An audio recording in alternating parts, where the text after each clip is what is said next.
The day in the life of a fruitarian. What did I do today?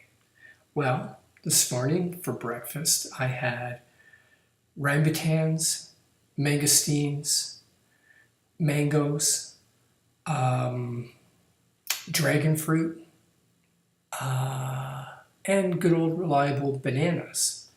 Then I got my running gear on and I went out for a nice run out to the Leslie Spit to the very end, and then I ran back and along the beach, the boardwalk. It worked out to about half a marathon, 21 kilometers, just over 21 kilometers. And then I came back home and had lunch. And for lunch, I had more mangosteens. And then I went out, because it's been such a beautiful summer day today that I didn't want to miss any of it. So I walked down to Queen Street in the beach area here, and I stopped at my favorite organic juice bar and had a apple orange basil juice. The first time I had this, I thought it to be a rather unusual combination, but it's really tasty and perfect on a hot summer's day. After that, I walked along Queen Street and came across a stand where a local farmer from nearby was selling their produce. So I bought some freshly picked plums and had those as I walked down to the beach. And I spent my afternoon just walking along the beach close to the water and just absorbing the sun, taking the sun in. It was just one of those perfect summer days, nice and warm, but not a lot of humidity. So comfortably hot, I guess you could say, because it was hot today. It did get pretty hot. It's just the way I like it. I like the heat, and I can handle the humidity too. But today, I got to admit, was truly exceptional. And then on my way back, I went back up to Queen Street and stopped at the little farmer's stand again and bought some tomatoes and some carrots. And then I stopped at my fruit market that I shop a lot at and picked up some organic lettuce and some dates and some cherries. And then I came home and made myself a huge salad for dinner.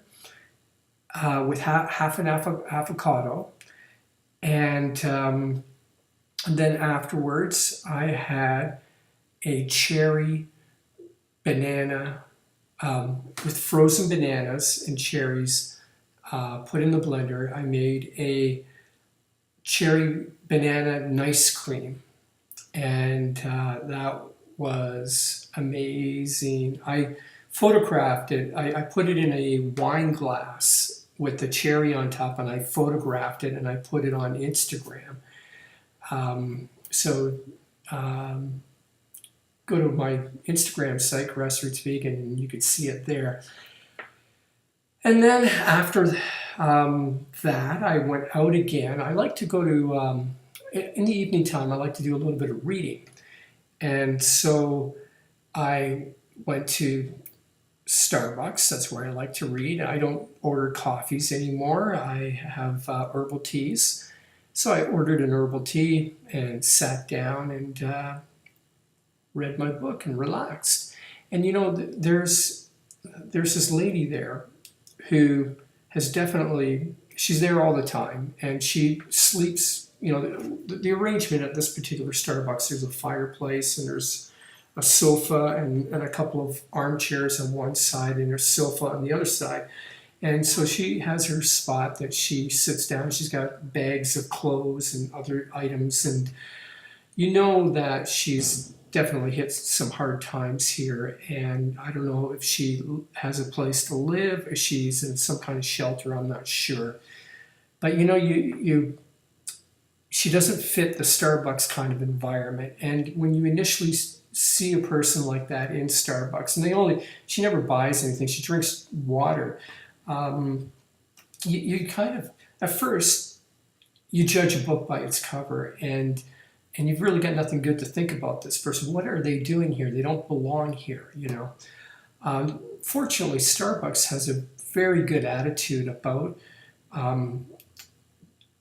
the kinds of people that come into the store. You know, first of all, if you need to use their washroom and you're not buying anything, they don't stop you. You go to some establishments, and they have a sign on the bathroom.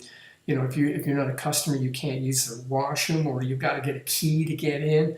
Starbucks is not like that. They have an open policy, and anybody can come in and ask for a glass of water, and they'll get a glass of water without any questions. So I really like that about Starbucks. So this lady is a regular there, and you know, after a while, you kind of just get used to her being there as kind of like part of the furniture, but you don't really think much about her. You know, you just do your thing. But tonight was different. I actually, for the first time, I actually heard her speak.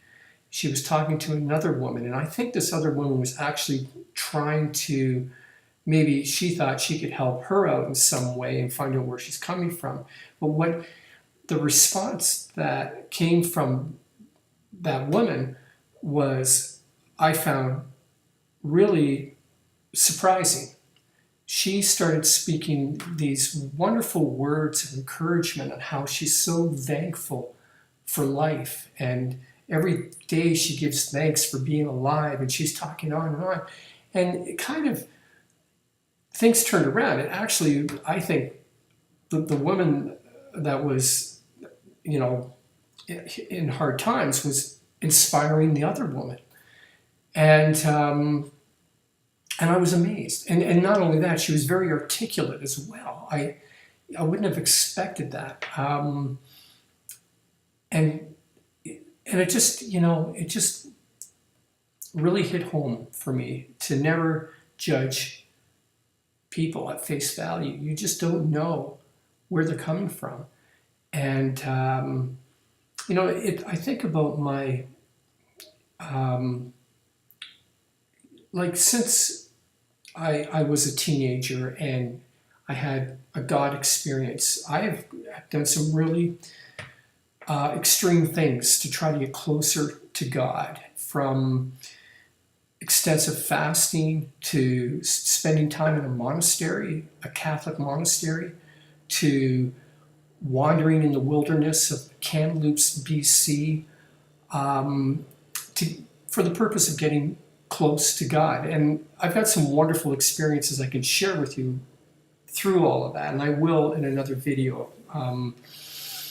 But over the years, and through a lot of trials and tribulations in my own life, what has actually hit home for me is that where I really found God was not in these extreme exercises of self-deprivation or going to exotic places or doing these unusual exercises. It was in the ordinary. This is where I see God the most, is in the ordinary. And in fact, not even just the ordinary. I see God, the light of God, shine through the ugly, the undesirable. And that's for another video, I think. I'd like to get to talk more about that. And I think about people who may feel like their lives are mediocre and, you know, they're not meeting their full potential, and they may feel that way because, you know, they may have heard a motivational speaker or somebody who is telling them that their lives are mediocre, and yet just stop and look at your life. You know, if you're, for example, let's say you're a parent, a family man, or a mother, and you're committed to your family, and you've worked hard, even at a job that you may not have liked. You've sacrificed so much, and you've been consistent, you've been reliable, And what really was important was your family. You've given everything for your family. And yet you may feel like, because the job you may have may not be exciting, you may feel like you're missing out on something exotic, but your life is actually quite remarkable. And through your love and commitment and sacrifice, that is where the light of God is being present.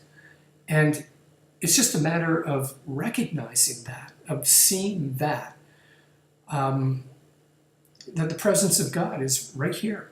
There's nothing you can do to get to it. You can't go somewhere to find it. There's no particular way of eating to reach some place of spirituality where you'll get closer to God. It's already here. It's a gift. And it's all that is required of you is to recognize it. And that gift is within your own life. So I'm going to stop right there because I could definitely go on a tangent with this subject. But the presence of God, the light of God, divine being, it's here. It's everywhere. It's in the ordinary. Take care. Have a great night.